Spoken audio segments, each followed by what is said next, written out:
Let's talk to Alex Phillips, political advisor, member of the Reform Party and former MEP, of course, as well. Alex, very good morning to you.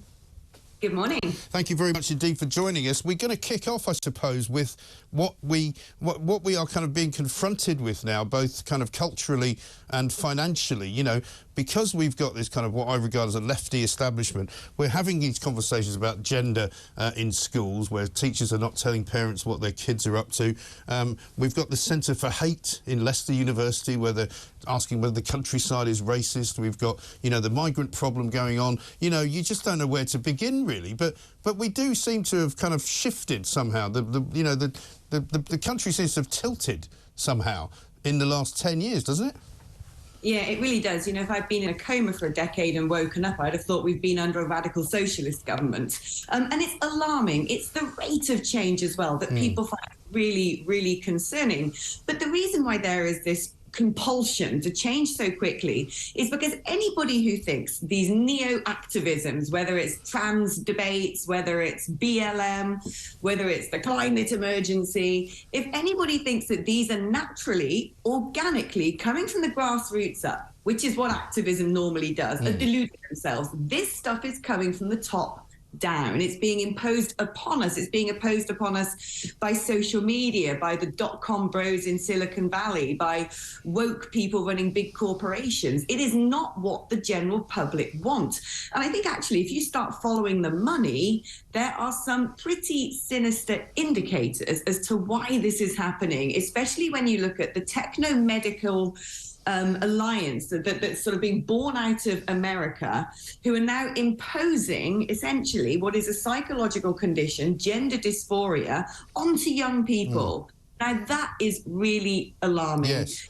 Not have a situation where young people are questioning their biology. I mean, certainly these can be adult conversations. You might have an inclination of something growing up, fine. When you're an adult and you can start analysing that, then you might want to take some medical steps. But, you know, gender dysphoria actually only naturally occurs in about 0.3% of the population.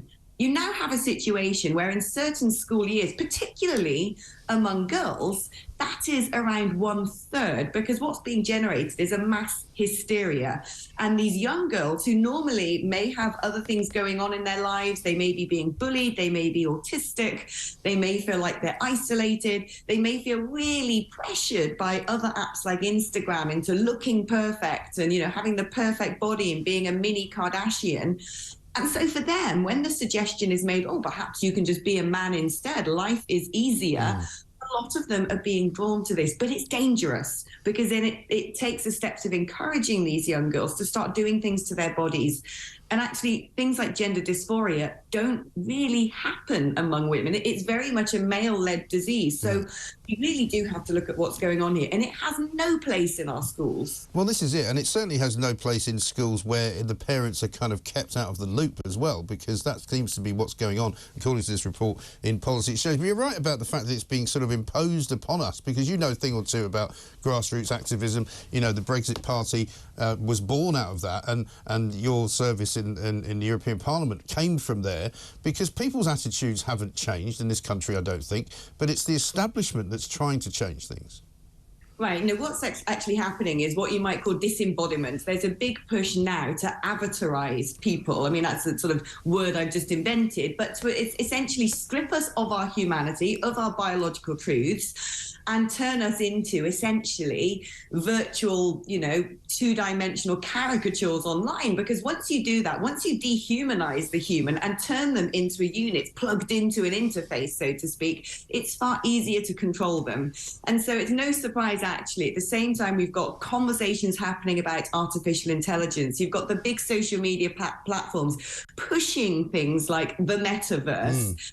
But you've now also got this other movement suggesting to children that they aren't little girls and little boys, but they can pick their identity, essentially being rendered into non-humans, because actually these sort of nouveau big corporations find it far easier to deal with us if that is what we are. And I've done a lot of research and a lot of study into what people think are zeitgeists, you know, these campaigns that spring up out of nowhere. A black criminal, you know, is killed at the hands of white rights police in America, and it becomes a worldwide phenomenon. I'm sorry, this doesn't happen just naturally and organically. Political parties would pay the earth to have that sort of reach and impact and global influence. These things take really complex curation and choreography with bots, the dark web, to amplify and maximize certain topics. And the people doing this are actually the enemies of the West. The people who are funding and sponsoring and pushing certain topics, whether trans rights, whether BLM, are usually the people who want Western society to be divided. And I've done a whole lot of research into this. Take, for example, when everyone got up in arms about LGBTQ rights in Qatar, since forgotten about. Right. When 2/3 of the world actually outlaw homosexuality in some way, why pick Qatar? Well, the reason was, at the same time as the World Cup, Qatar was selling us LNG, liquid natural gas, which we desperately needed to keep the lights on this winter. And the likes of Russia, the likes of Saudi, the countries in OPEC who are putting up oil prices didn't want this to happen. So what did they do? They helped to flood the internet with a narrative that people in the UK and Germany, it was these two countries, had a big problem with LGBT rights issues in Qatar to try and stop that deal going through. So when people are sort of jumping on the bandwagon and putting the little emojis or twibbons or whatever it is on their social media profiles and think that they are somehow morally superior and better educated, they're actually essentially being the slaves of those people who want to harm our culture and our country. Yeah, and of course now we've got some of the high-tech leaders, if you want to call them that, in the world, like Elon Musk and others from Facebook, etc., saying, oh, we have to be very careful about artificial intelligence. We have to make sure that we don't go too far and create something that can actually do away with humans altogether. Well, what did they think would happen if they started doing that? You know, of course that's where it's going to go. Right, and this is the thing. Someone like Elon Musk has looked under the bonnet. He's bought Twitter, and he understands now how Twitter has been working to try and prevent or silence certain narratives and massively scale up and project other narratives, how it's been essentially manipulated by the people who work there and their political affiliations to distort the truth, to get rid of Hunter Biden's laptop story and instead encourage the sort of thing we're now seeing today with the, you know, constant witch hunt against Donald Trump. Yeah. Think what you might like about Donald Trump. I think it's almost hard to believe that somehow this isn't, not organised or choreographed by people. Of course it is. Yeah, there's no question. But because of the way Twitter has been operating and because of the way that political kind of silos have been built now, you know, you either believe that Donald Trump is the worst criminal in the history of the world, or you think this is a political witch hunt. There really isn't anywhere in between.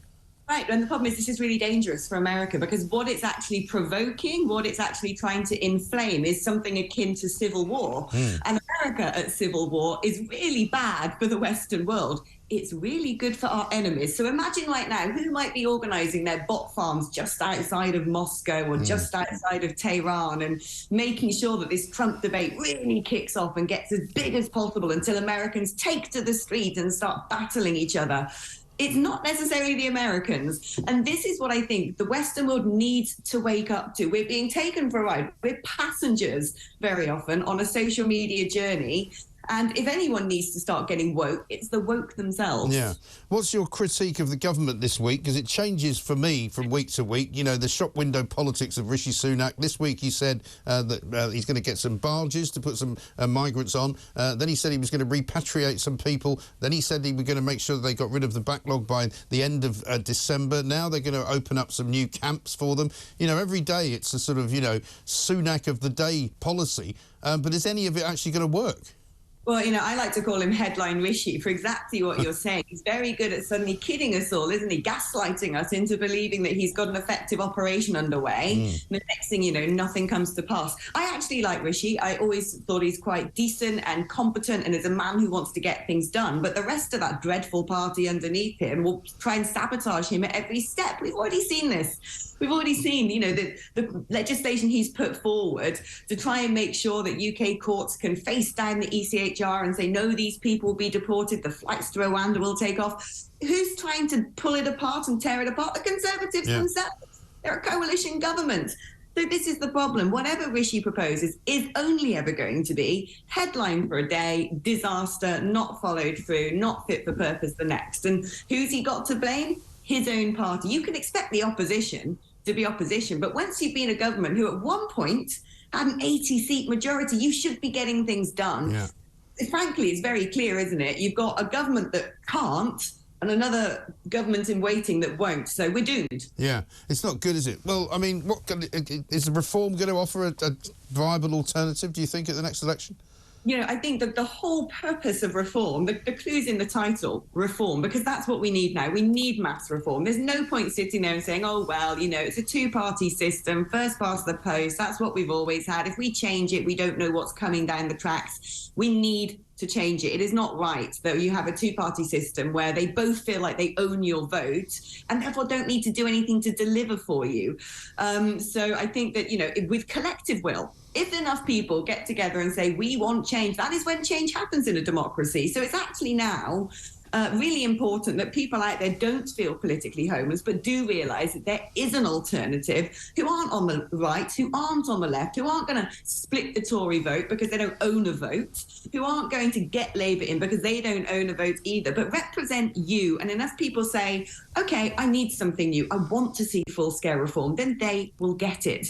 But if you don't vote for it, if you don't back it, it's not going to happen. Big question of the day, of course, to finish up with. Hash browns on a full English breakfast, yes or no?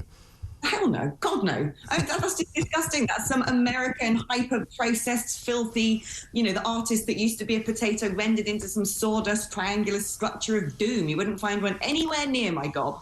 Very well said. Thank you very much indeed. Alex Phillips, political advisor, Reform Party, of course, former MEP.